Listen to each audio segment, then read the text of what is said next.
Am I the jerk for telling my partner not to come to my dentist appointment? I, a 21-year-old female, have been dating my boyfriend, a 23-year-old male, for about 2.5 years, and we live together in our apartment. I recently have been experiencing extreme tooth pain and decided to go to the dentist to get it examined. The dentist told me I had an infection in my tooth due to a cavity I got when I was 17, and I would have to get it pulled. I informed my boyfriend that I set an appointment for Monday to get my tooth pulled. They would likely put me on laughing gas, so I would need someone to drive me home. My boyfriend said he was supposed to go on a hike with his mother and sister on Monday, but he told me he would double check if it was still a plan because they had not talked about it in a while. 2 days passed, and he told me neither of them had answered his calls or texts about the hike. He said he would be able to drive me and take care of me at home. Today he told me his sister and mother replied and confirmed that the hike was still planned. He said he was no longer able to drive me to the dentist. I asked my best friend if she would be willing to drive me to the dentist on Monday, and she said she could not because she was visiting her family, who lives 8 hours away. I told my boyfriend that he was the only one who could drive me to the dentist, except my father, who lives an hour away from us, and it would be impractical for him to drive an hour just to pick me up from the dentist.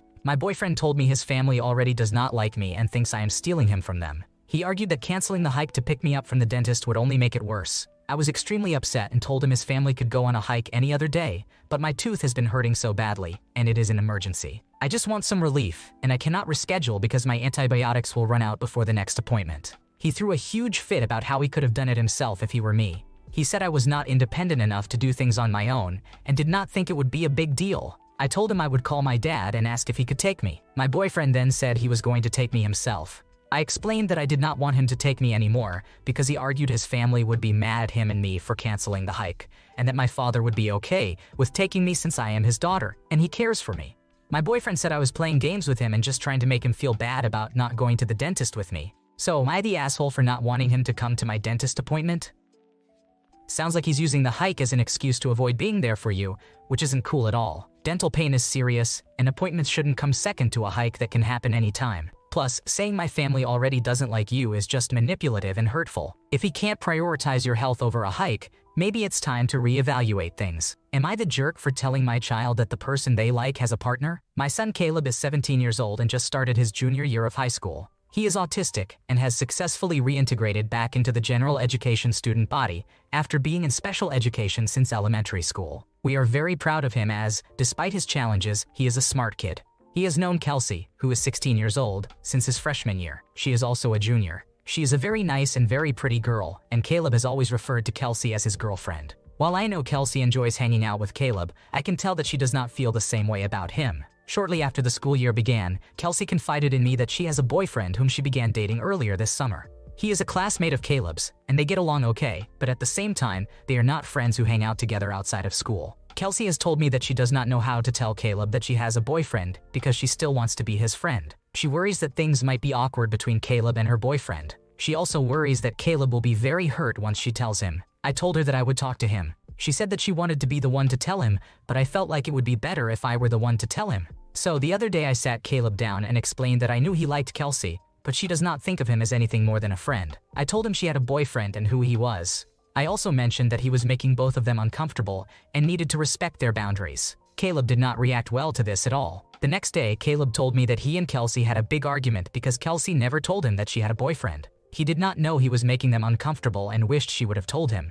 Caleb is mad at her for lying to him. I explained that she was not lying but was unsure how to tell him. Later that day, Kelsey called me and berated me, saying that I had no right to tell Caleb because she was planning to. She said she never mentioned anything about Caleb making them uncomfortable or violating their boundaries because he was not. She told me that I was violating her boundaries by telling Caleb something that was not my place to tell him, and that I had gotten a lot of details incorrect. Now, Caleb is mad at Kelsey and not talking to her. Kelsey is telling me that the whole thing was a misunderstanding and that she still wants to be his friend. Meanwhile, her boyfriend does not even understand why Caleb is so upset. Her parents are also angry at me and say that I ruined what was once a very nice friendship. I will admit that I did tell Caleb that Kelsey felt uncomfortable and that he needed to respect her boundaries, but I felt like it was the only way to make Caleb understand that he could not continue calling Kelsey his girlfriend. My husband says I did the right thing and that Caleb needs to forget about Kelsey and focus on his schoolwork, but I am not sure that I did the right thing. You are the jerk here, OP, for telling Caleb even though Kelsey specifically asked you not to.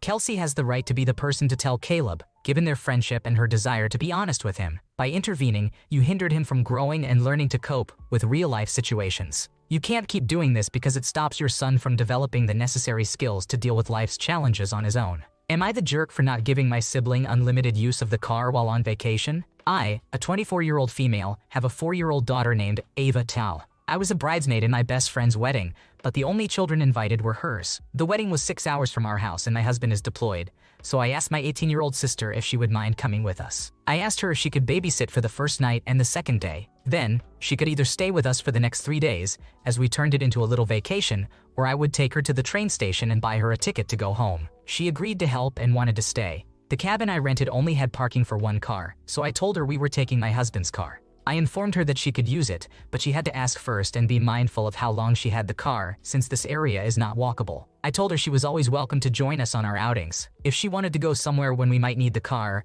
I would gladly drop her off and pick her up. On the third day, she told me without asking that she would be taking the car all day so she could have a spa day, do some shopping, and go out to eat in the bigger town a half-hour away. I asked her how long she planned to be gone, and she shrugged her shoulders. I told her I could drop her off and pick her up, but she could not take the car all day. She threw a bit of a temper tantrum and said she needed the car so she could put her bags in the car and not have to carry them all day. I reminded her that she had to be mindful of the usage of the car, and leaving us stranded in the cabin all day was too much. She called me controlling and refused to leave her room while Ava and I were home. After I got Ava down for a nap, she told me that she needed me to buy her a ticket and drop her off at the train station immediately. I told her to wait for Ava to wake up and found a ticket that could work with her wake-up time, but apparently that wasn't good enough. She had to be away from me at that second, so she decided to wake Ava up so she could leave. I had enough, so I dropped her off at the station with the ticket for a train that would leave in 3 hours. She had the nerve to ask for payment for babysitting before I left. My mother called after we got back to call me a bad sister for not letting my sister use the car,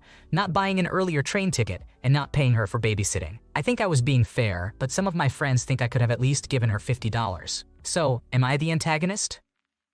You are not in the wrong here. Vacationing with family often feels like trying to coordinate a cat parade, and it sounds like you had clear, reasonable boundaries that she agreed to, but then chose to ignore. You weren't controlling, just managing the logistics, and her reaction to being held to those terms was pretty over the top. Demanding to use the car all day and waking a sleeping toddler was way out of line. And sometimes, even sisters can forget that the family car isn't a personal Uber. Am I the jerk for ruining our vacation?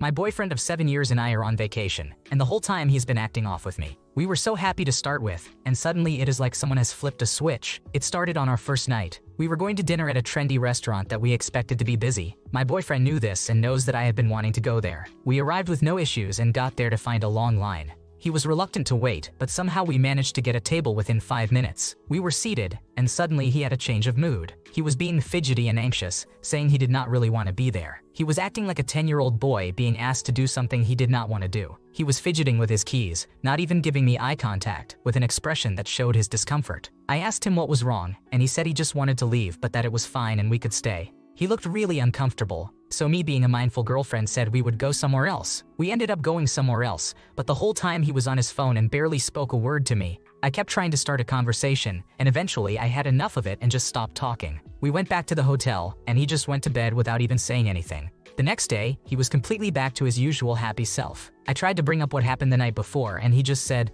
"What about?" I did not want to spoil things, so I just left it at that. Fast forward to nighttime. Before dinner, we were chilling in our room planning our night. I asked if he wanted to check out some sites before we went to dinner. He just said, "Oh, I don't really want to because it is nothing special. I can just Google it. In fact, this whole place is nice, but it is nothing special. It is just full of old stuff." This really hurt my feelings because I was the one who picked this trip, and we have been planning it for months. Not once did he say anything. Am I the jerk for wanting to address this during our trip? We have 2 days left, and I just want to know what is up or if it will spoil the trip. You are not in the wrong. I can almost guarantee that he saw someone he knew at the restaurant and was acting distant because he didn't want them to think you were in a relationship. After that, he was afraid he would be seen again, and that's why he wanted to stay indoors the rest of the time. Unless he has a history of anxiety issues, this is incredibly suspicious behavior and he's definitely hiding something. If he keeps acting like this, it's worth going out and enjoying the trip on your own. Am I the jerk for changing my name even though it has significance in my family? Hi, I am a 19-year-old female who recently changed my name socially because I have always hated it. Sorry if my English sounds weird. There are several reasons why I made this decision. First, it is known as an old lady name, such as Gertrude, not my name but an example, and it does not translate well in the modern age. Second, I barely feel unique with it. In some sort of coincidence, my birthday is on the same date as the death day of my grandma, and I was named after her, which explains the old lady name. For context, my father was abandoned as a child, and my foster grandma adopted him as a single mother. He has always held her in high regard, and everyone in my family highly respected her. While this is a sweet backstory, it has led to some people actually thinking I am her reincarnated and comparing me to her almost every single day. I could be making a snack and hear, "Oh my god, Gertrude used to love strawberries," or "Gertrude hated that too." What's even weirder is that a lot of people randomly think I have maternal qualities too. The number of times I had to hold my baby cousins simply because I am named after my grandma is crazy. They would also say things like, "Wow, she takes after Gertrude, look at her holding the baby." My father is probably the worst at this and encourages comments like that. My mom thinks it is sweet and recognizes that this is how they cope with her loss. Unfortunately, this has led to me not feeling unique. I barely feel like my own person because of it. I know my family would go crazy if I changed it, but it weighs down on me every time my name is mentioned. People also typically mispronounce it since it is not that common. I decided to socially change it, among friends and online, to test it out, and I have really liked it. I chose a name that is pretty common in the country I live in. Since my friends do not know about Gertrude's legacy, they are more accepting. However, some believe that the new name I chose discounts my cultural heritage since the one I chose is based on the country I live in for ease. I did not think it was a big deal since I plan on living there for the rest of my life, and it is a huge part of me. I remember trying to discuss this problem with my parents. My mom got mad that I was taking this away from my father and that he loves the name, as well as his entire family. My mom told me not to tell my father if I do decide to change it since he might actually disown me if he found out. She believes that my reasoning is not that great, so I should learn to deal with it. I feel conflicted, and I am not sure if my reasoning is enough. I am also wondering if I should choose a name that reflects my heritage. For context, I am biracial, and my friends believe the name is too white. You acted correctly. You are not a living memorial or museum. You have the right to your own life. This isn't about honoring or not honoring your grandmother or about respecting your father's wishes. It's about wanting an identity that lifts you up instead of making you feel diminished. Don't let anyone but yourself decide this for you. Am I the jerk for pulling away from my parents? I will attempt to keep this as concise as possible. My wife and I have 3 children, all under 9 years old. We and my oldest child had a very close relationship with my parents. My mother helped babysit about twice a week during the school year. My wife is a school nurse, and we always made an effort to show our gratitude. We would pay for flights for my mother to see her family, take her out to dinners, and arrange pedicure appointments. About 4 years ago, my sister, who now has 2 children of her own, both under 4 years old, experienced the loss of her first unborn child unexpectedly and late in the pregnancy. I was very involved, especially from the logistics side, to help my sister and brother-in-law through everything. My parents have always walked on eggshells with my sister her entire life for fear of upsetting her. But it was even more so after the tragedy. When she had her children, both of my parents went to babysit for her as she expected it, her words. The schedule is 5 times a week from about 7:30 a.m. to 5:00 p.m. Almost immediately, my parents became overwhelmed with the schedule and workload. After 1 school year of this, my wife and I put our children in full-day programs. My mother insisted this was not necessary, and they were happy to help. I had numerous talks with her, stating that they were clearly being spread thin with everything they were doing, and that hopefully, the time they spend with my children will be more enjoyable and not feel like work. That was over 2 years ago, and since then, my parents have yet to really spend any one-on-one quality time with any of my kids. My oldest would reach out and ask to spend time and chit-chat. That request is regularly met with an empty, "We'll see," or "Let's pick a good day." Many of the events my parents do come to, they have my sister's children, and it's only an opportunity to get them out of the house rather than to actually spend time with mine. The times they aren't babysitting and come are rare and usually leave early due to being tired. When I see my parents watching my sister's children, they are usually somewhat engaging and regularly take them to their activities and also let them tag along when my parents run day-to-day errands. We have asked my parents for help for a date night or when schedules conflict, and it is hit or miss if they can help. The times they do help, essentially 0 quality time is spent with my children. My mother will give the kids her phone and let them play games. My father will have the television tuned to the news at a deafening volume. This is all to say that over the past couple of years, I have pulled away from my parents and unfortunately harbored resentment toward them and my sister. As I said, I have had a couple of conversations where I have tried to gently talk to my mother about spending quality time with my kids. I feel that I am at the point where having a 100% honest conversation will only lead to irreparable damage because there is no other way to say they are being bad grandparents. The damage is already done, and you're not getting the same grandparents that you used to have. They might be too exhausted from taking care of your sister's kids, or might have felt insulted when you put your kids in full-time daycare. You should have a candid conversation to understand if this is their choice, and if they recognize how distant you've become. Accept that you can't make others have the relationship you want, and focus on having the best, healthiest relationship and quality time with your kids. Thanks for watching. When you subscribe, make sure to hit the bell to turn on notifications so you never miss a video. To finish listening to all the stories, check out the playlist in the description.